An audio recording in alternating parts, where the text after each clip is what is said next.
I'm not gonna lie, planting fruit trees is not one of my more favorite gardening tasks, but I look at fruit trees as an investment. A well-maintained fruit tree can be productive for decades, so I want to take the time to ensure that it gets the best start possible.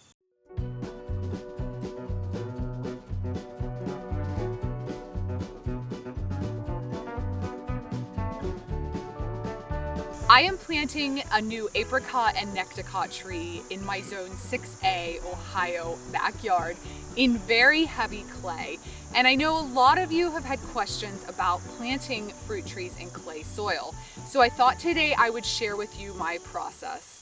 When planting in clay soil, there are a few specific measures that you'll want to be aware of. The first is that even within a given planting area, even if your general soil is clay, there are going to be areas that have more or less clay content and that have worse or better drainage than other areas, even within a small section of yard. For instance, on my property, I don't know if you'll be able to see it well, but the land definitely slopes down toward the east. And I have an area over here that is just incredibly heavy clay, extraordinarily poor drainage, and I would never dream of trying to plant anything there without really working on the soil first. So I'm selecting a spot that's on a little bit higher ground. It's still heavy clay, but it's got better drainage. If you're unsure about the drainage in different areas of your property, one of the easiest things to do is to dig a test hole. And to do this, you just want to dig a hole, fill it halfway with water, and if it takes longer than 2 hours for all of that water to drain away, that's going to be a pretty good indication that you don't want to plant there because it is just too compacted and the drainage is too poor. Now, of course, you can always improve the soil in that area, but if you're wanting to plant a fruit tree right away, it would be better to choose a different spot with better drainage. Once you've found the ideal spot, it's time to dig. My dad used to tell me that you want to dig a $50 hole for a $5 tree. And there's a lot of truth in that old adage. The idea being that you want your planting hole to be much larger in size than your root ball. I try to aim for making my planting hole about 3 times the size of the root mass that I'm dealing with, which usually ends up to be about a 3 to 4 foot by 3 to 4 foot hole. I find it easiest to bring out a tarp or a large piece of cardboard with me and put all of my fill dirt on that tarp or cardboard. This also makes the end process of backfilling a lot easier and cleaner. And to start my planting hole, I typically just scrape off the very top layer of sod and set it aside. Now there's something to be said for that $5 tree statement as well. Just a note here that typically a smaller tree is going to transplant more easily than a larger tree. And this is because smaller trees typically suffer from transplant shock less, and they have an easier time adapting to their new planting situation. Now a word on the actual shape of the planting hole. You may notice that the hole that I'm digging here is a round hole. A few years ago, there was a myth running around on the internet that a square planting hole is better than a round planting hole, with the idea being that in a round planting hole, the roots start to circle around themselves and you essentially get the same effect that you have when a plant is pot bound, which is that the roots circle up and choke themselves. I'm here to tell you that that is complete bunk. You may get circling roots in a round planting hole, but it's not due to the shape of the hole itself. It is due to how that hole is filled. Many times folks will dig all of the fill dirt out, and when they plant their tree, they will, instead of putting the native soil back into the planting hole, will fill it with all kinds of nice, loose, fluffy topsoil and compost and wonderful things, which seems like it would be a great idea for your tree. What ends up happening is that the tree roots don't want to move out of that nice, soft, safe little planting hole that you've created, and they refuse to send their roots out into that hard native clay soil. So what you end up with is a circling of roots within that nice, soft planting media. Basically, as in everything with nature, the tree roots are seeking the path of least resistance. So I've got my $50 hole dug here, and I want to give you a look at the clay content in this soil. Now, my first few inches, I do have some decent loose topsoil. You can see that in particular on the bottom of this sod, where this is fairly nice and crumbly and loose, where all of these little grass roots have grown. However, as you move deeper and deeper into the hole, you get into this kind of yellow and gray clay that is very, very common around here. And you can probably see it on the walls of this hole. Now this stuff is just, when it dries, it's like a brick. You can see here just how sticky and dense and potentially poor draining this is, and how difficult it would be for plant roots to penetrate this. Now, as I mentioned, I don't want to get the fill dirt inside this planting space so nice and soft and cushy that my roots don't want to venture out into the native soil, but I also want to give my roots the best chance to put on growth and get well established. I also want to get them used to that clay soil. So to plant my fruit trees in clay, it's going to take a couple extra steps to do this. The first one being that I want to score the sides of my planting hole. And basically what that means is to rough up the sides of the planting hole. So scraping it with your shovel, putting gouges into it, anything to kind of break up those, what would otherwise be really solid brick-like walls of clay. The next step that I take is borrowing a concept from hugelkultur.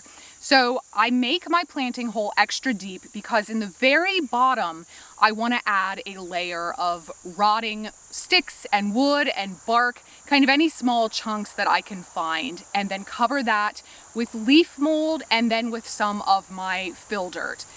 And what that is going to do is help to provide a little extra space for drainage, as well as adding organic matter to the soil as it decomposes. I'm then going to fill in the majority of my planting hole with the fill dirt that I dug out in the beginning and a little bit of leaf mold. I don't want to go crazy with the organic matter at this point. I just want to add a little something to help improve the soil structure and the organic matter content of the soil. By surrounding your roots with soil, which is extremely rich in organic content and food, you're giving the tree another reason to not want to reach out into that native soil to access nutrients. So in this case, it's a good thing to make your tree work a little bit. So I'm going to actually wait till the very end of this process and top dress my tree with my compost and manure, which I'll show you in a bit. Now I want to fill my planting hole to the point where I can set my tree in and the graft union will be just a few inches above the soil surface. Now, most fruit trees that you're going to buy nowadays are a grafted fruit tree, so this is something to be aware of. If you bury that graft union, you take the chance of your scion, or the variety that's grafted onto your rootstock, actually taking root in the soil, and then you're losing the benefits of the rootstock that it is grafted to. So this may sound all a bit technical to folks that are brand new to this, but basically, fruit trees are often grafted to a rootstock for certain benefits, most often size. So if you see something like a semi-dwarf tree, that size is controlled by the rootstock that your fruit tree variety is grafted to. Some rootstocks can also give the tree more vigor, stress resistance, disease resistance. It depends a lot on the rootstock. But you definitely want to keep that graft union above the soil line. Now, if you happen to be planting a non-grafted tree, same idea, but you want to keep the root flare, or the area of the trunk where the trunk meets the root mass, where it starts to flare out there, you want to keep that just a few inches above the soil surface. So I'm going to set my tree at about the height that I think it needs to go. Using a shovel across the planting hole to kind of gauge your height is a really nice trick here. And then I'm just going to backfill till my tree is secure.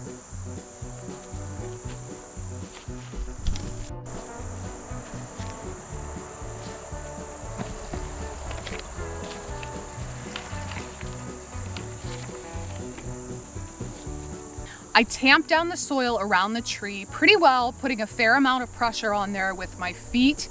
And then a very, very important step, I'm gonna water this all in really thoroughly. So typically I will water with 2 full 5-gallon buckets, more or less depending on how much rain we've received recently. And then I want to let that all settle. So I will let this tree sit for an hour up to as long as overnight or into the next day. And this is because as the water works through the soil, things tend to kind of settle and drop down. And what I am looking for is that my tree remains at the height that I planted it. So if you come out after watering and your tree has dropped 2 or 3 inches down into your planting hole, you're gonna wanna readjust for that, add some more fill dirt, and then you should be good. Now is the time that I add my compost and or aged manure. And basically I'm just gonna put an inch or so of this on top of the planting area like a top dress. And then I want to top that all off with a mulch of some kind. I typically will use something like hay, grass clippings, wood chips, leaf mulch, or plant a living mulch such as yellow or white clover. We're all done planting, but there's a few more things that I want to point out.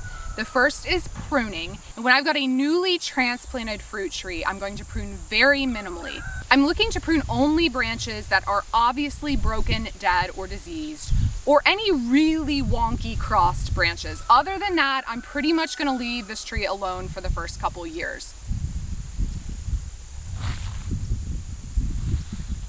Staking is something that I only do on an as-needed basis. You actually want to allow your tree to have some movement because this is going to lead to a stronger trunk and it stimulates root growth. Now, there are some very good reasons to opt for staking, which include things like planting in very, very loose or overly wet soil where your tree is actually shifting in the soil a lot. Sometimes your crown will be disproportionate to the size of your trunk in the beginning and you want to give it a little extra support. Those are all reasons you might stake, but the thing to keep in mind is that you want to stake loosely enough so that whatever you're using to hold your tree is not digging into the bark and that it's allowing the tree a little wiggle room. And you want to go about 2/3 of the way up the trunk to support the tree when you are staking it. You can see here I have not staked this tree yet, but I do have a tree guard on it. Now this is a good idea, especially for fall planted trees, because what this is going to do is protect the bark on this young tree from gnawing critters like rabbits and deer, who especially love to nibble on tender young tree bark in the winter when there's not much else to eat, which can really do some damage, if not completely kill a young fruit tree. Spacing is something to keep in mind if you are planting more than one tree. And to determine your spacing, you're going to want to know the mature size of the tree that you're planting. So for example, with a standard fruit tree, you're often going to go as far apart as 30 feet. With a semi-dwarf, it's usually around 15. The trees that I am planting today are actually super dwarfs. They're a type called a reachable, and these can be planted as close together as 6 feet.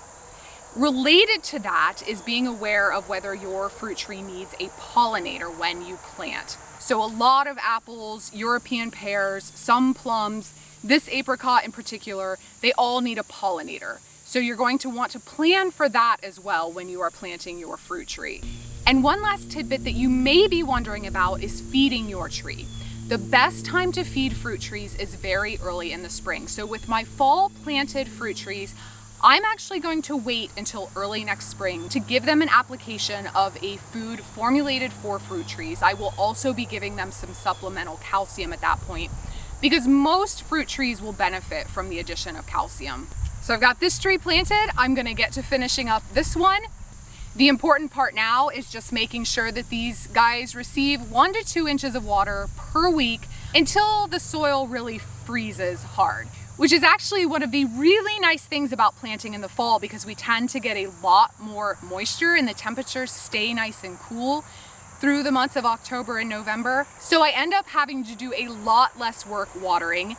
These guys will get well established and be ready to jump right into growth as soon as my temperatures warm in the spring. And if you found today's video helpful, please consider subscribing to my channel, Growfully with Jenna, for more gardening tips like these. Thanks for watching, and I'll see you next time.